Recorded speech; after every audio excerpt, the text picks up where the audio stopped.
13 pang Pinoy sa Gaza ang nakalikas at papunta na sa Egypt. Mula sa Cairo, Egypt, may unang balita si Rafi Tiba. Rafi? Ivan, pasado alauna ng madaling araw dito sa Cairo kung saan nga dumating si DFA Undersecretary Eduardo de Vega at kung saan inaasahan din natin may mga karagdagang Pilipino pang darating matapos makatawid sa Rafah border crossing. Sa kanyang pagbisita dito sa Cairo, muling hinikayat ni Undersecretary Eduardo de Vega yung mga natitirang Pilipino sa Gaza na samantalahin na yung pagkakataon para lumikas. Bukod sa pangungumusta sa ginagawang repatriation, narito rin si de Vega para maghatid daw ng personal na mensahe sa Foreign Minister ng Egypt mula kay Foreign Affairs Secretary Enrique Manalo. Napakasama na ng kondisyon ngayon sa Gaza.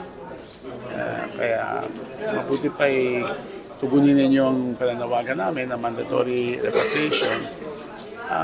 At pagsamantala na habang ngayon bukas pa yung border crossing kasi hindi natin matitiyak na bukas palagi yan.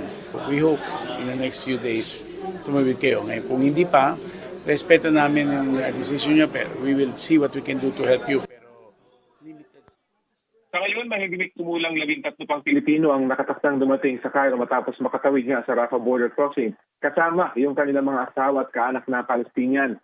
Oras naman makarating sa Cairo, nasa 20 na lang daw na Pinoy ang matitira sa Gaza na ayaw pang umalis o kaya hindi makaalis dahil ayaw ng mga kaanak na Palestino. Gayunman, natutuwa pa rin daw ang DFA na marami silang nahikayat na Pilipinong umalis sa Gaza, gayong karamihan sa kanila ay matagal nang nakatira doon. Maganda rin yung nangyari na lagpas 80% at originally walang Palestinian daw makakasama, ngayon meron. Mula rito sa Cairo, Ivan, ay magtutungo rin si de Vega sa Israel. Ngayong umaga naman natin na nasa ang darating dito sa Cairo yung pangatlong batch nga ng mga nakatawid sa Rafah border crossing. At yan ang latest mula dito sa Cairo, Ivan. Ingat ka, Rafi. Maraming salamat. Mga kapuso, para laging una sa mga balita, bisitahin at mag-subscribe sa GMA Integrated News sa YouTube.